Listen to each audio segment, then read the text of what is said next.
Nasa ating pong linya ngayon si Ginoong Arsenio Boy Evangelista, ang Pangulo po ng Volunteers Against Crime and Corruption. Ano ho? Dito pa rin po sa usapin po ng kriminalidad sa mga panahong ito.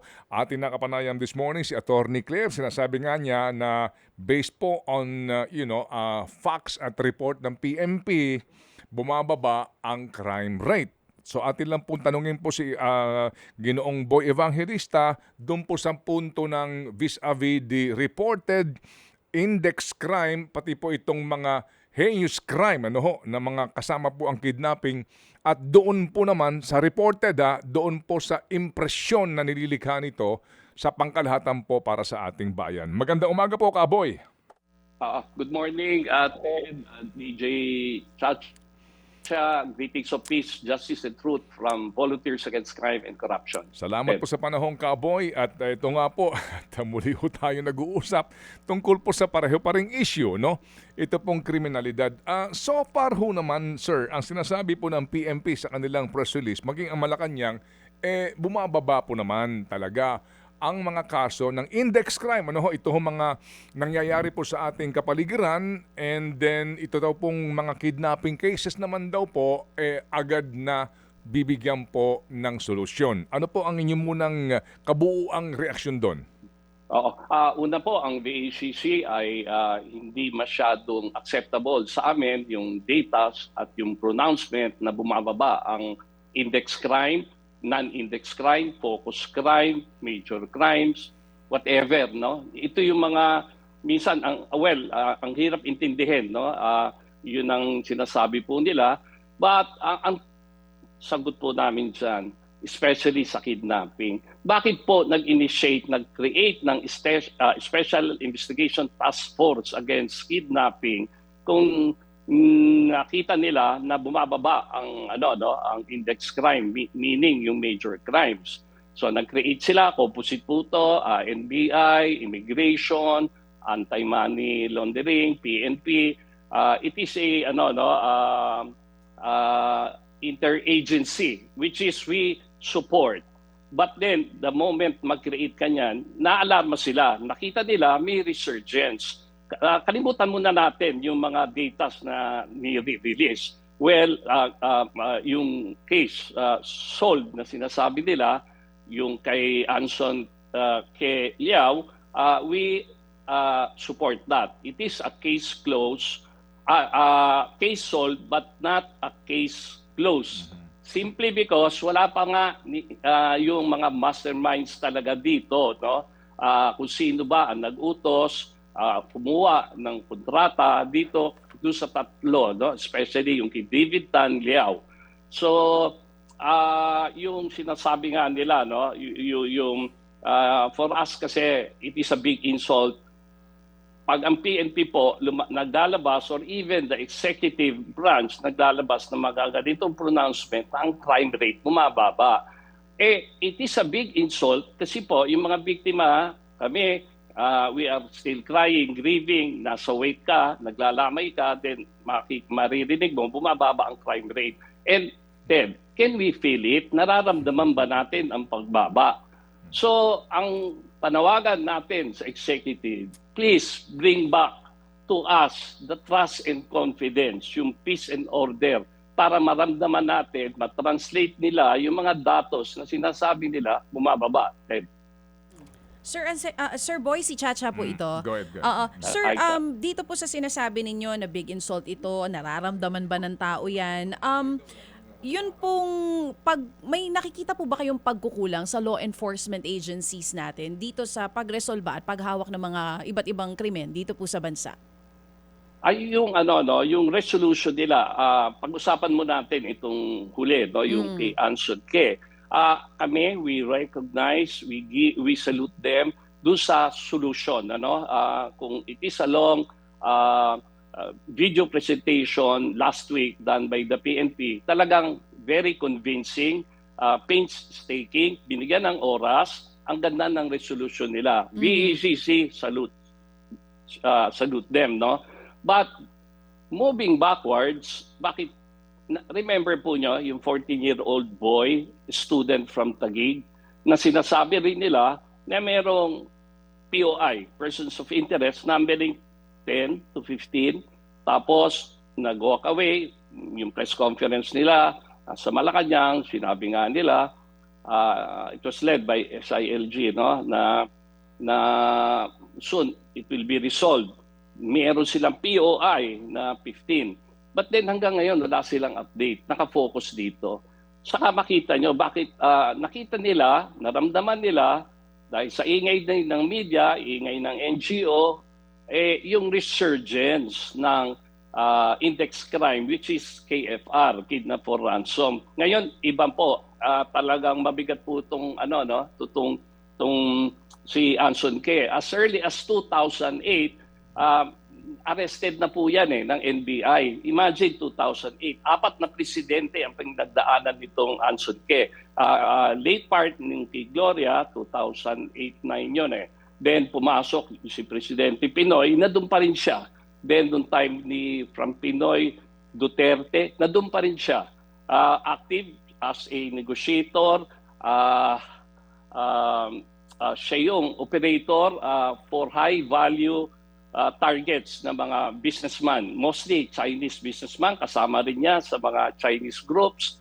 At nakita naman natin yung cover-up niya, lumabas lately, yung mga photos with mga high-profile politicians, individuals, na nakita natin. Only now, pang-5. So kung maganda ang police intelligence, well-funded yan, dapat yung intelligence fund should be downloaded sa baba.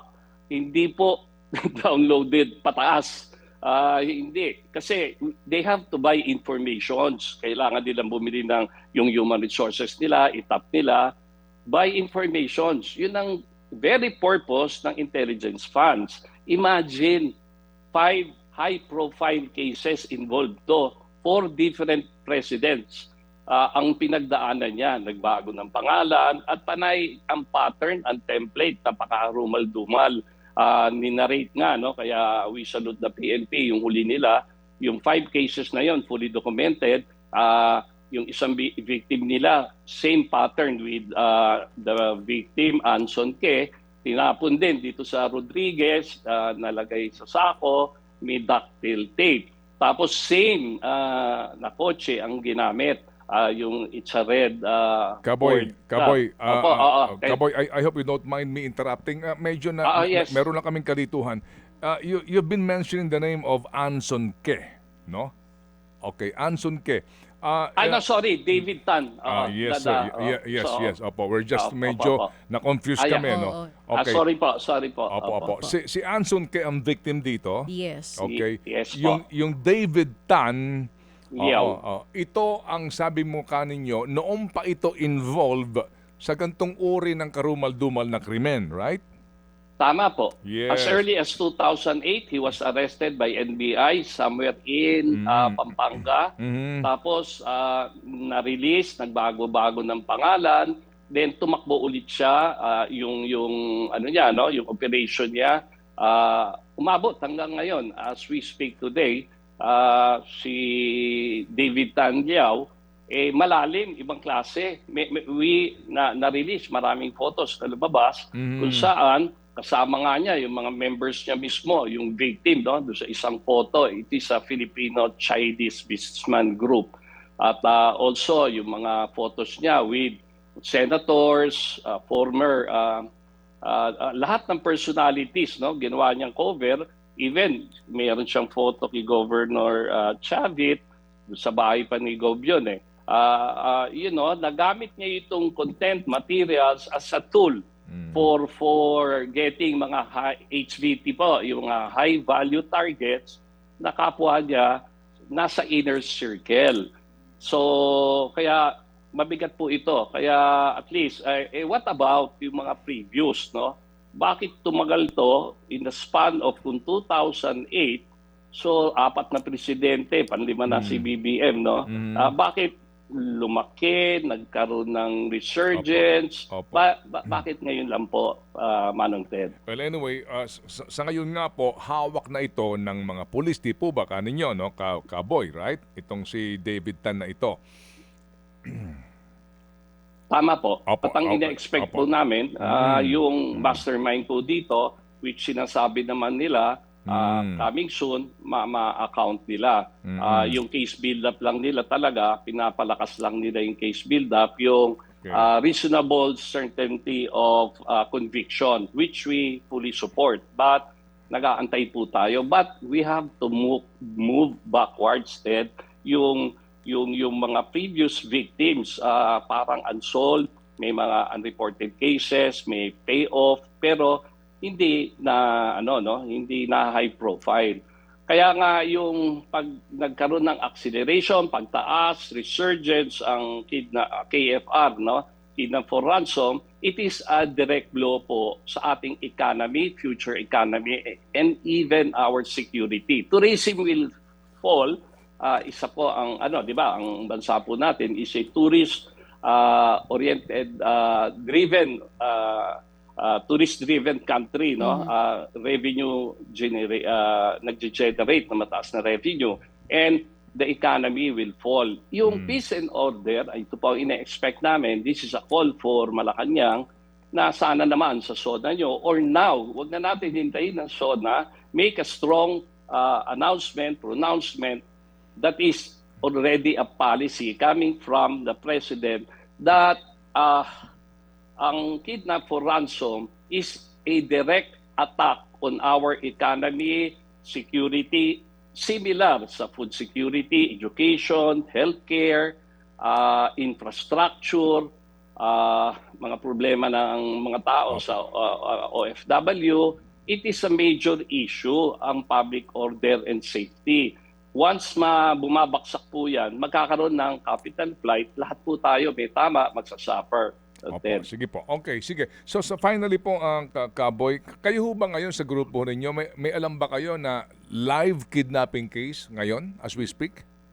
As we speak now, merong pumapasok sa VACC, mga informations, live cases. Ngayon may tinututukan kami, pero i-PM ko, your staff can call me, pero it's a live case, a 28-year-old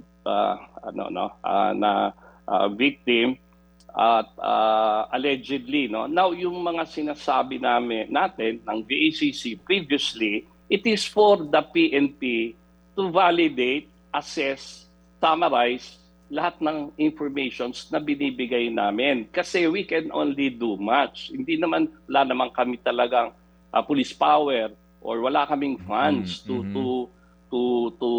assess, validate this mga live cases of kidnapping. Kaya nga dapat nga talaga hindi naman kami member ng advisory council ng kunyari sa AKG or even sa mga special investigation task group against kidnapping, but ang DACC po, this is a 28-year-old NGO, non-governmental organization, non-profit. Ang pintuan namin bukas lahat. So far, na-maintain naman namin ang integrity natin when it comes to fighting crime. Kaya po ang pintuan namin laging bukas. Ang daming pumapasok, but then binavalidate din namin. Minsan, mga top officers, I trust them, binibigay for validation. Sinasabi ko, pare, assess nga nyo to, baka merong katotohanan po dito. Sige po. Salamat po na marami, Kaboy, for sharing your thoughts dito po sa isang napaka-importanting isyong ito. Salamat po, sir, sa inyo pong grupo. Thank you. Okay, Manong Ted, DJ Judge, maraming salamat po sa inyo sa opportunity. Si Ginoong Boy Evangelista po ang kasalukuyang pinuno ng Volunteers Against Crime and Corruption. True FM.